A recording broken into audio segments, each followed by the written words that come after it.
बिस्मिल्लाहिर्रहमानिर्रहीम, भाई अस्सलाम वो वालेकुम। पढ़ना इस्लामाबाद था कि पॉलिसी क्या इंस्टीट्यूट की वो जानिब से लिस्ट वगैरह, और आई थिंक बहुत आपको कल हमने मुबारक भेज दी थी वो खुशामदीद लॉ वो दिन की अग्री। आज जमा ही हम यहाँ पर ITI के दफ्तर में सीनियर मैनेजमेंट के साथ, और एजेंडा बहुत अहम है। पेट्रोल क्राइसिस जून 2020 पाकिस्तान में हम सब ने देखा। पाकिस्तान के 2 वर्ष में पेट्रोल की एक बहुत ही सिवियर किस्म की क्राइसिस सिचुएशन पैदा हुई, और फिर इस क्राइसिस सिचुएशन को हुकूमत ने किस तरह से डील किया, क्या आफ्टर इफेक्ट्स आए, पब्लिक ओपिनियन के ऊपर क्या इम्पैक्ट आया।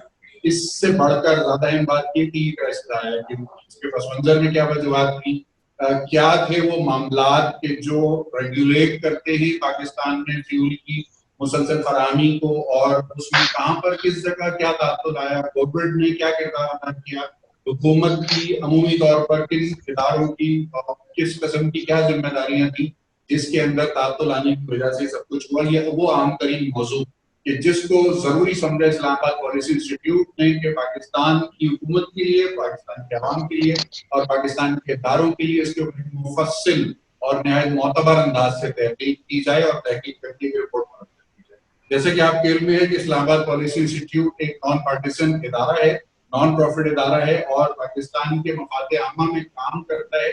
इस इदारे का बुनियादी मकसद भी है कि वो अहम अमूर कि जिनका हमारे गवर्नेंस से और हमारी पब्लिक से जो अमूमी ताल्लुक होता है, उसमें पब्लिक इंटरेस्ट में जितने भी मामला हैं उसके ऊपर पॉलिसी के हवाले से माहिरीन को इकट्ठा करके, कुछ कुल वक्ती माहिरीन हैं जो ITI के साथ हैं, कुछ जुज़ वक्ती तौर पर अटैच हैं, तो वो मिलकर काम करते हैं।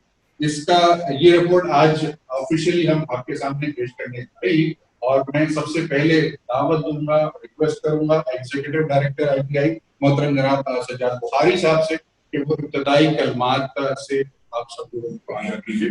मोहतरम जनाब सज्जाद। एनर्जी सिक्योरिटी से मुराद एनर्जी के मुख्तलिफ वसाइल की अफोर्डेबल रेट्स पर बिला तात्तुल फराहमी को यकीनी बनाना। इसके मुख्तलिफ पहलू हैं, जैसे मुल्क की जरूरियात को पूरा करने के लिए तवील मुद्दती मनसूबाबंदी, और साथ ही साथ गैर मुतवक्के हालात में खुसूसन डिमांड और सप्लाई के उतार चढ़ाव को एडजस्ट करने के लिए डोमेस्टिक चेन सप्लाई की रेजिलियंस को यकीनी बनाना। पाकिस्तान को अक्सर एनर्जी मसाइल से वास्ता पड़ता रहता है, हाँ वो बिजली या गैस की किल्लत की सूरत में हो या पेट्रोल की अदम दस्तयाबी की सूरत।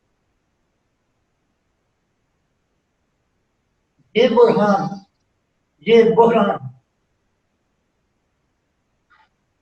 एनर्जी सिक्योरिटी पैराडाइम में मौजूद खामियों की तरफ हमें मुतवज्जो करते हैं। आपने गुज़श्ता जून 2020 में पेट्रोल क्राइसिस को देखा,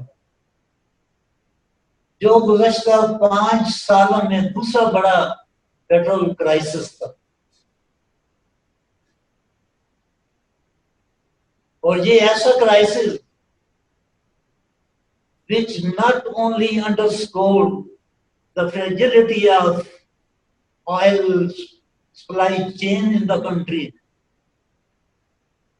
but more importantly highlighted the lapses in management on behalf of those who were entrusted the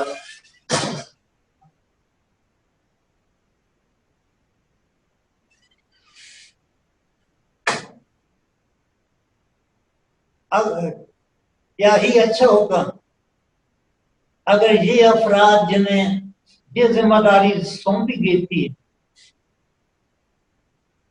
کہ اس کرائسس کو دوبارہ نہ ہونے دیا جائے، اگر یہ لوگ بلیم گیم میں انوالو ہونے کی بجائے پیٹرول کرائسس کی بنیادی وجہ کو تلاش کرنے کی کوشش کرتے ہیں اور صحیح نتائج اخذ کر کے اس نظام میں جو خامیاں تھی اس کو دور کرنے کی صحیح حکومت پاکستان کا پیٹرول کرائسس کی تحقیقات کرانے کا عزم خوش آئند ہے. ہم اس کا خیر مقدم کر اور ساتھ ہی ہم یہ توقع رکھتے ہیں کہ یہ تحقیقاتی ٹیم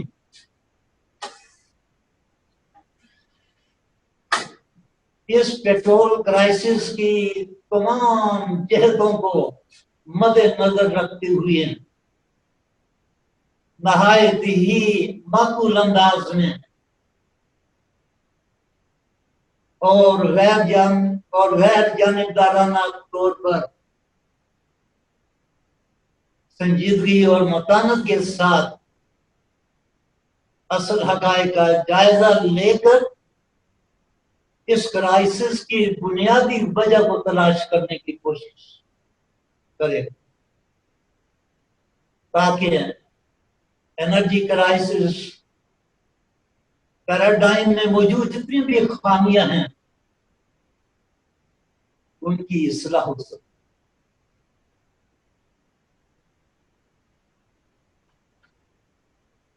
اسلام آباد پالیسی انسٹیٹیوٹ IPI نے اس رپورٹ کو پیٹرولیم ڈاؤن سٹریم شعبے کے ڈیٹا کو، ان کے مسائل کو اور ان کے رجحانات کو مد نظر رکھتے ہوئے اس رپورٹ کو مرتب کیا ہے، اس تحقیقی رپورٹ کو مرتب کیا ہے.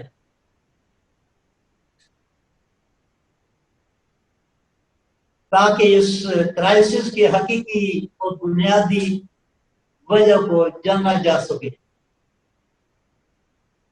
اور مزید برآں اس رپورٹ میں اس طرح کے پیٹرول کرائسس کو دوبارہ وقوع پذیر ہونے سے روکا جا سکے.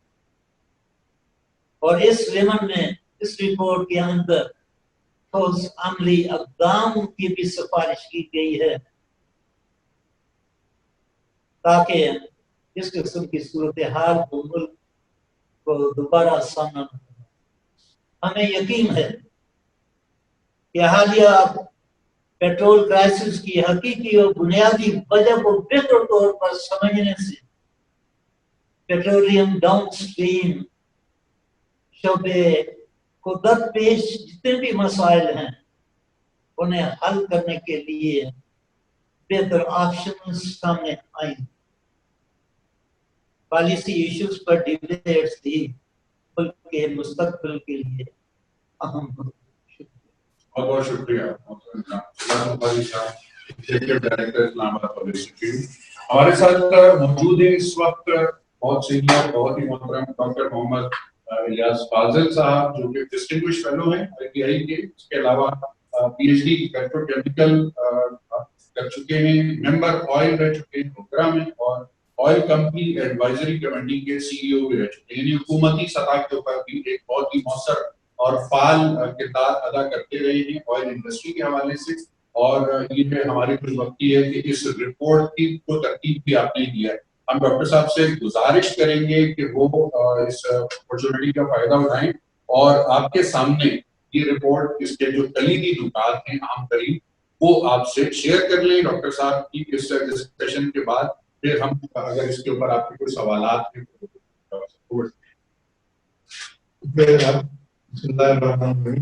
السلام علیکم ایوری بڑی.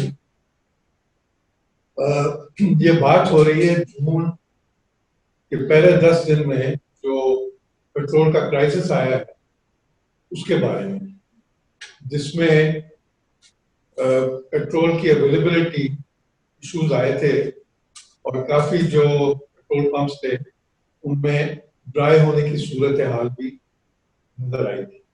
لیکن اس کو سمجھنے سے پہلے میرے خیال میں مارچ کا مہینہ جو تھا اس کو دیکھنا ضروری ہے.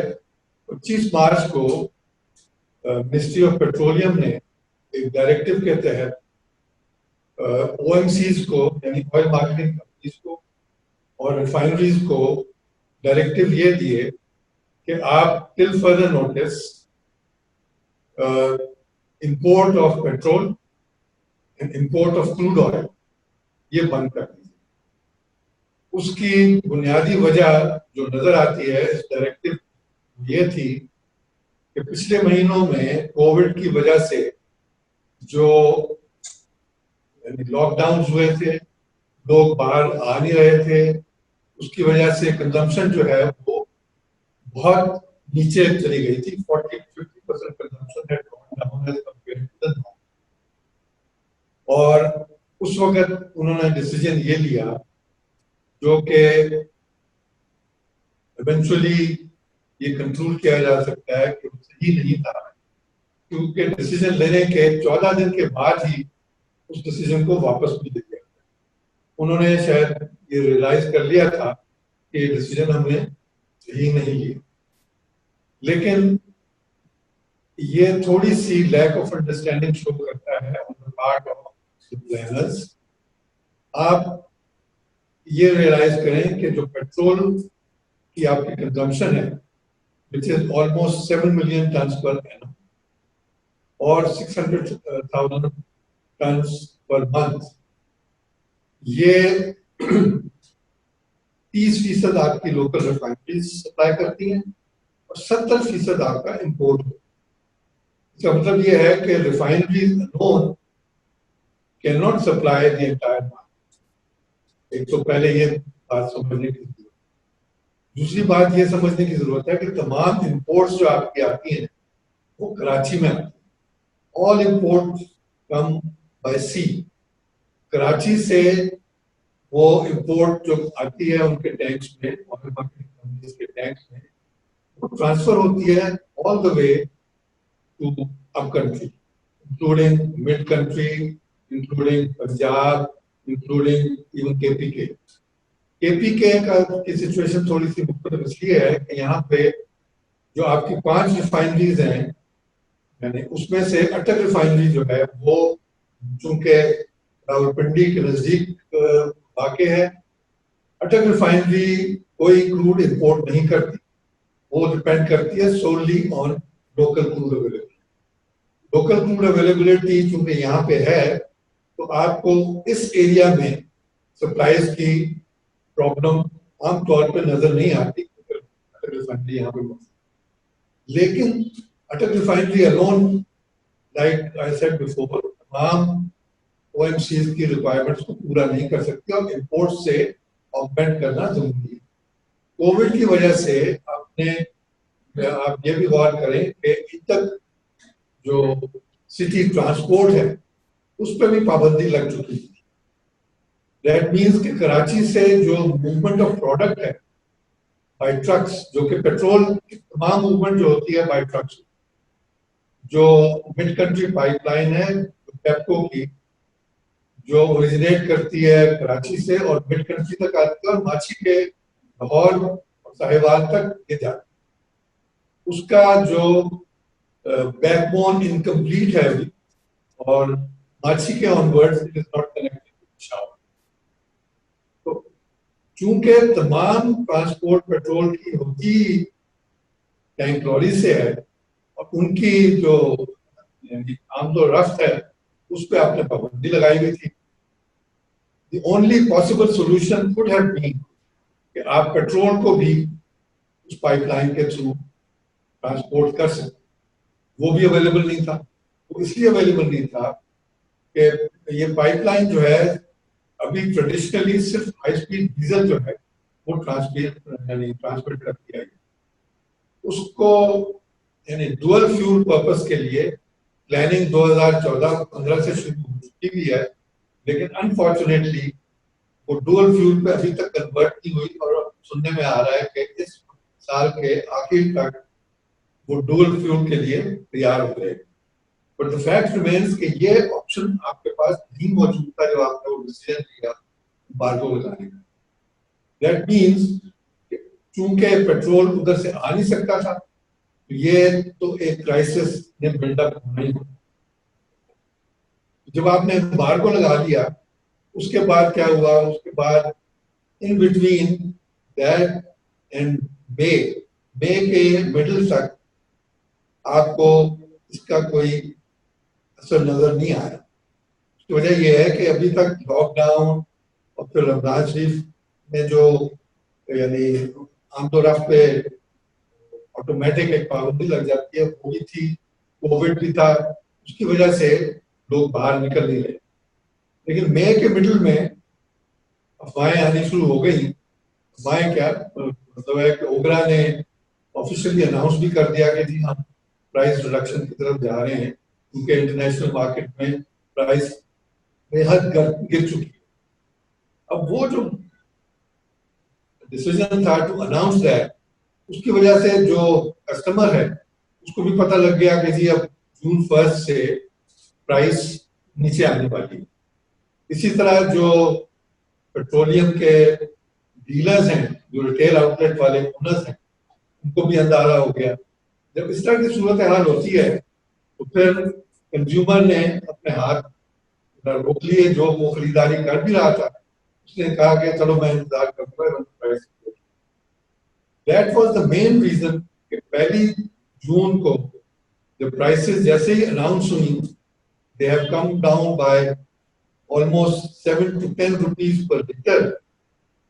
वो टाइम था जिस वक्त जिसको कहते हैं ना, there was a run on the petrol pumps. अगर आप जनवरी से मई की एवरेज कंजम्पशन की फिगर्स देखें जो कि इस रिपोर्ट में दी नहीं है, उसके मुताबिक एवरेज कंजम्पशन या एवरेज सेल्स पर डे पूरे पाकिस्तान में 17,000 टन पर डे। लेकिन पहले 10 दिन जून के it shot up to 26,000 metric ton per day. उस वक्त तक चले आपके पाबंदियां भी कम हो चुकी नहीं थी, लेकिन ये रियलाइजेशन भी होनी चाहिए कि कराची से प्रोडक्ट मूव करके लाना all the way mid country and up country 3 से 4 दिन का टर्न अराउंड पीरियड कम से कम है। देयर वाज नो वे इसको वो मेकअप कर सकते at the pace that it was being consumed. ये मेन रीजन थी पेट्रोल की क्राइसिस की, जो कि आपने पहले 10 दिनों में देखी।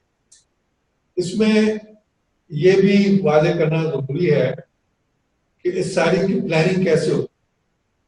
जो प्लानिंग डिपार्टमेंट है, जो जिसकी रिस्पॉन्सिबिलिटी है to ensure supply of products throughout the country, वो है ministry of petroleum, specifically the director general of oil.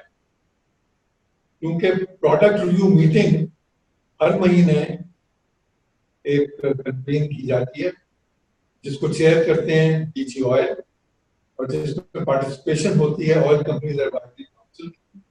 तमाम ऑयल कंपनीज यानी इंक्लूडिंग रिफाइनरीज के जो रिप्रेजेंटेटिव्स होते हैं, they are present at this meeting.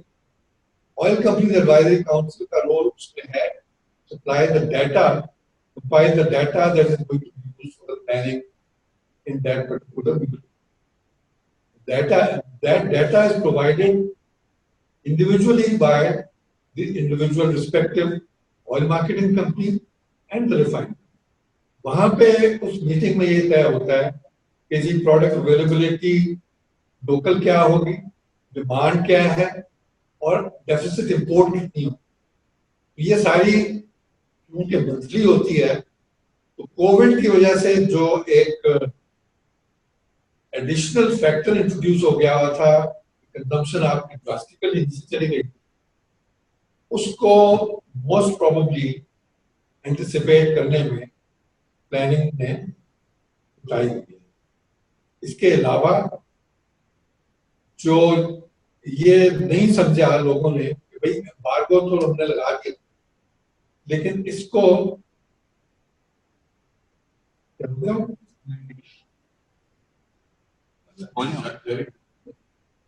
Embargo तो लगा दिया, लेकिन इसकी वजह से जो साइकिल है वो टूट जाएगी। देखिए, अगर रिफाइनरी उतना प्रोडक्ट ना बना सके जितना उसने कमिट किया है, ऑयल मार्केटिंग कंपनीज को वो प्रोडक्ट नहीं मिलेगा, रिफाइनरीज को नहीं बेच सकती, रिफाइनरीज को सप्लाई करना होता है ऑयल मार्केटिंग कंपनीज ने जो इंपोर्ट के प्लान्स अपने किए होते हैं वो रिफाइनरी की सप्लाईज की बेसिस पे किए होते हैं कि जो डेफिसिट प्रोडक्ट है वो इंपोर्ट किया जाए।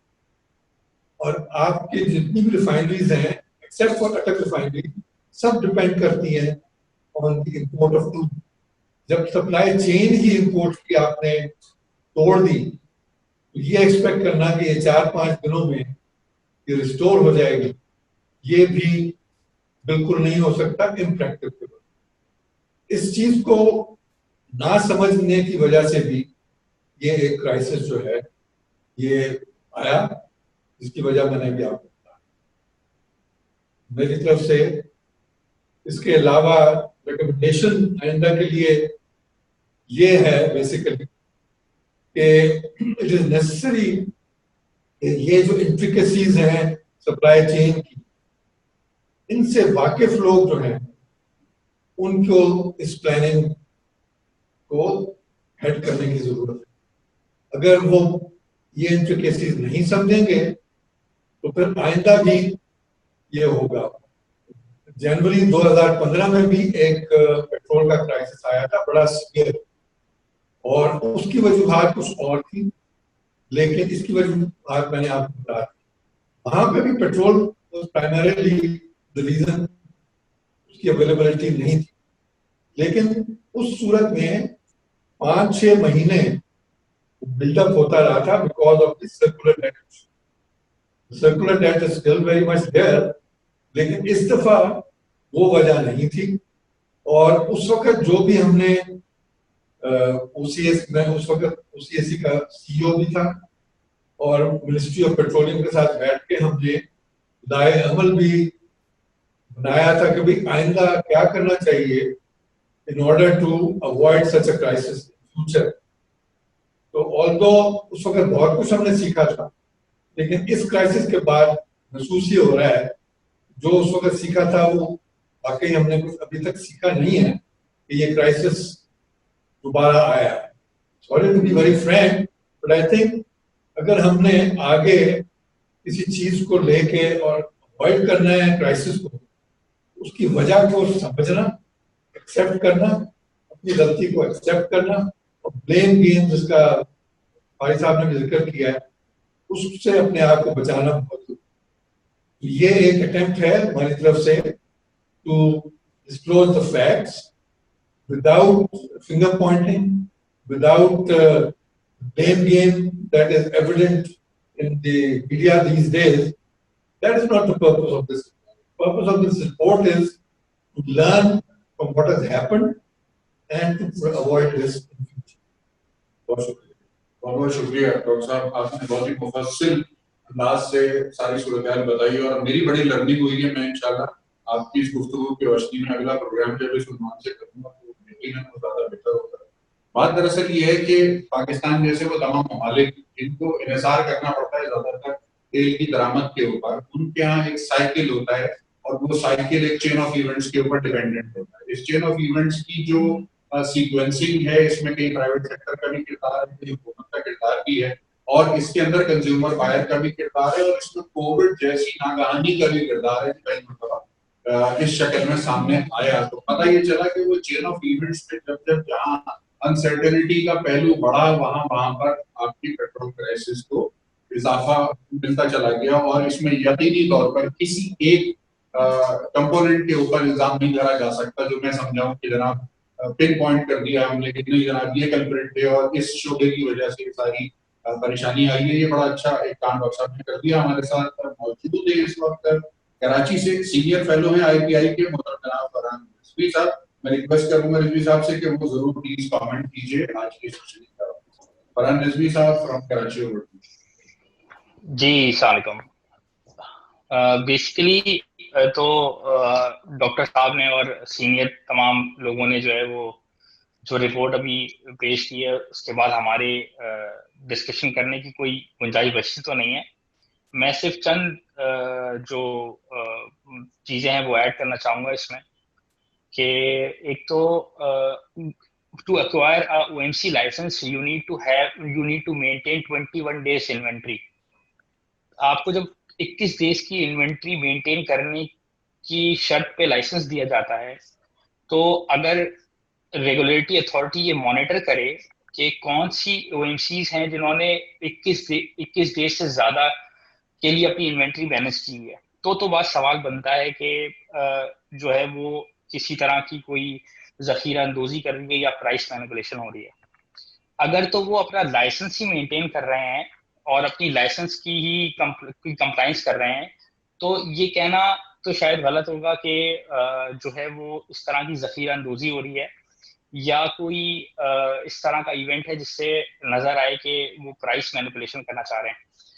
हाँ, अगर जो रेगुलेटरी अथॉरिटी को मैनेज करना चाहिए, मॉनिटर करना चाहिए, वो ये है कि जो रिटेल आउटलेट्स हैं ये देयर इज अ पॉसिबिलिटी जो कि मंथ के एंड पे प्राइसेस बढ़ने की जाहिर है इंडिकेशन. अगर आप मार्केट में रहे हैं आपको आइडिया होता है इंटरनेशनल ऑयल प्राइसेस बढ़ रही होती हैं, ट्रैक करना होता है आपको. तो जो लोकल रिटेल प्लेयर्स हैं ये नॉर्मली करते क्या है कि मंथ के आखिर में इस तरह से ऑयल शॉर्टेज कर सकते हैं कि उनको अपनी पुरानी इन्वेंट्री पे गेन हो जाए. ये कहना कि किसी ऐसी OMC ने या कोई प्लान इवेंट है तो आई डोंट थिंक सो कि इस तरह से पॉसिबल है. सेकेंडली जो एक आखिरी पॉइंट मैं ऐड करना चाहूँगा वो ये कि अगर आप अप्रैल तक देखें तो गवर्नमेंट ऑफ पाकिस्तान के पास सफिशिएंट इन्वेंट्री मौजूद थी फॉर ऑयल. आपकी लोकल रिफाइनरीज के पास लोकल इतनी ज़्यादा इन्वेंट्री पाइल अप हो चुकी थी कि उन्होंने इंपोर्ट बंद की थी. फिर all of a sudden government ने एक कंपनी को अलाउ किया कि वो जाएं और इंपोर्ट स्टार्ट करें. तो जाहिर है वो पेट्रोलियम प्राइसेस की जो पॉलिसी है वो PSO की इंपोर्ट और डिस्ट्रीब्यूशन प्राइसेस को मिला के ही बनती है. तो खासतौर पे जो पेट्रोल है तो वो उसमें क्या हुआ कि बाकी OMCs जाहिर है अपनी इंपोर्ट नहीं कर सकी क्योंकि गवर्नमेंट की रिस्ट्रिक्शंस की वजह से. और जब वो अपनी इंपोर्ट पे गई तो अपेरेंटली उनको नजर आया कि या तो उनके पास कैश फ्लोज के इशूज थे या फिर उनके पास बैंक लाइंस मौजूद नहीं थी और चीज़ें जिसकी वजह से ये हमने इशूज देखे भी सही. आई थिंक मेरे अपने हिसाब से जो बेहतर होना चाहिए जैसे हम डीजल के इंपोर्ट में करते हैं और प्राइस में करते हैं इसी तरह की एक प्राइसिंग यूनिफॉर्म पॉलिसी होनी चाहिए ताकि जो OMCs हैं जिस किस्म का ह्यूज लॉस को बियर कर रही होती हैं किसी भी ऐसे अनसर्टेन इवेंट पे इसको बचाया जा सके. OMCs कोई ऐसी चीज तो नहीं है कि पाकिस्तान में कोई एक OMC ऑपरेट कर रही है और वो सारे मुल्क की ऑयल डिमांड को कंट्रोल कर रही है. I think there are lots of player.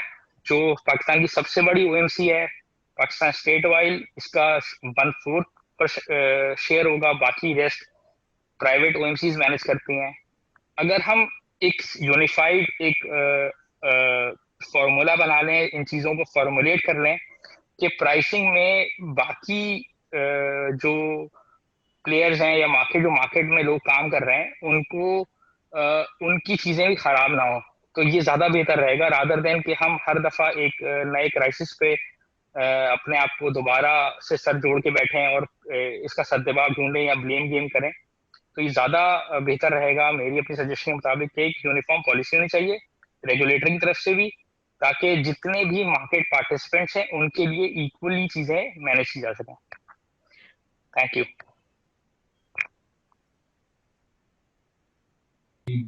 Points आपने बताए हमारे साथ इस वक्त तमीम मराई ने वोट ऑफ थैंक्स के लिए मैं दरख्वास्त करूंगा.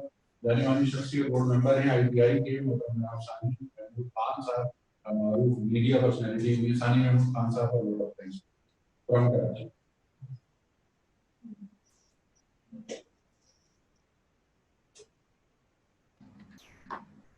जी अस्सलाम वालेकुम. वालेकुम अस्सलाम. سب سے پہلے تو میں فرحان رضوی کی بات کو دہرانا چاہوں گا کہ میرا قد کاٹ اور ایکسپیرینس بہت چھوٹا ہے آپ لوگوں کے سامنے اور آپ لوگوں کے ایکسپیرینس کے سامنے. I just want to highlight one or two things that I personally have seen throughout my career of 22 to 23 years at the Pakistan Stock Exchange. دیکھیں دنیا میں ایک اس پرٹیکولر پوائنٹ پہ آنے سے بھی پہلے میں ایک چیز کہنا چاہتا ہوں کہ پاکستان میں ایک بنیادی چیز کی کمی تھی, وہ انشاءاللہ تعالیٰ آئی پی آئی جو ہے وہ بہت اچھے طریقے سے پورا کرنے جا رہا ہے, and that is a link between academia and the business practitioners.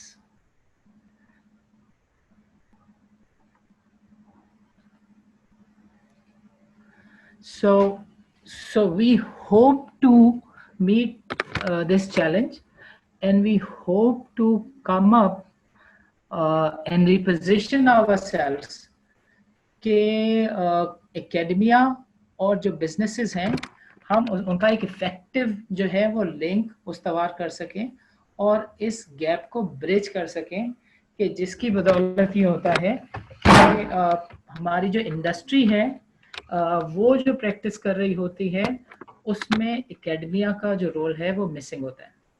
Us particular issue کو اگر آپ دیکھیں تو وہی فرحان والی بات کہ اگر آپ ون آف ریزولوشن کر لیں اور پھر آپ دوبارہ سے کوئی پرابلم ہو, چیلنج ہو, تو آپ دوبارہ سے اسمبل ہو رہے ہوں, اس سے بہت اچھا ہوگا کہ ہم انڈیا سمیت ساری دنیا کو دیکھ لیں. انڈیا میں تو یہ پرٹیکولر سیگمنٹ جو ہے وہ ٹوٹلی ڈی ریگولیٹڈ ہے. ہمارے ملک میں یہ اس دفعہ یہ پرٹیکولر چیلنج اس وجہ سے آ گیا کہ آپ پورے مہینے کی ایوریج پرائسنگ کرتے ہیں. تو گورنمنٹ کے اپنے سرکلز کے لوگوں نے کہا کہ اس کو ویکلی بیسس پہ کر دیں, فورٹ نائٹلی بیسس پہ کر دیں. انڈیا کی طرح ڈیلی بیسس پہ اگر آپ صبح 6 بجے پرائز دے دیں تب بھی کوئی حرج نہیں ہے. تیسری چیز گورنمنٹ نے جو ایڈریس کر دی ہے تھینکس ٹو دیم, کہ جو ایکسچینج ریٹ کی ایڈجسٹمنٹ کا ایشو تھا اس کو بھی ریزالو کر دیا. سو میں کنکلوڈ کرنے سے پہلے صرف اتنا ہی کہوں گا کہ ہمارا جو فورم ہے not only this O M C but باقی سیکٹرز پر بھی اگر جو long term long standing structural issues ہیں ہم اس کو اگر ایڈریس کر دیں گے اور اس کے اوپر اپنی آبزرویشنس دے دیں گے تو آئی تھنک بینگ اکیڈمیا یہ گورنمنٹ افیشلس کی بھی ہیلپ ہوگی, پالیسی میکرز کی بھی ہیلپ ہوگی, اور انڈسٹری پریکٹیشنرز کو بھی اس کی ایک بڑی سپورٹ ہوگی. So thank you very much. آپ کا بہت شکریہ قیمتی وقت آپ نے نکالا اس عام ایونٹ کے لیے. آج کل کیونکہ روایت بن چکی ہے کہ سپریم کورٹ کے اپنے فیصلوں میں کسی شاعر کا شعر ضرور دیتے ہیں, تو میرے پاس آج کی مناسبت سے ایک شعر ہے. بہت پہلے کہا گیا تھا, شاید 100 سال پہلے کہا گیا تھا. حیرت الامانی نامی شاعر کا شعر ہے کہ آگاہ اپنی موت سے کوئی بشر نہیں, سامان 100 برس کا ہے بلکہ خبر نہیں. سپلائی چین کا میرا خیال ہے یہ شعر تھوڑا سا فٹ بیٹھتا ہے آگے, تو اس کی جسارت کی شعر پڑھنے کی آپ سب کا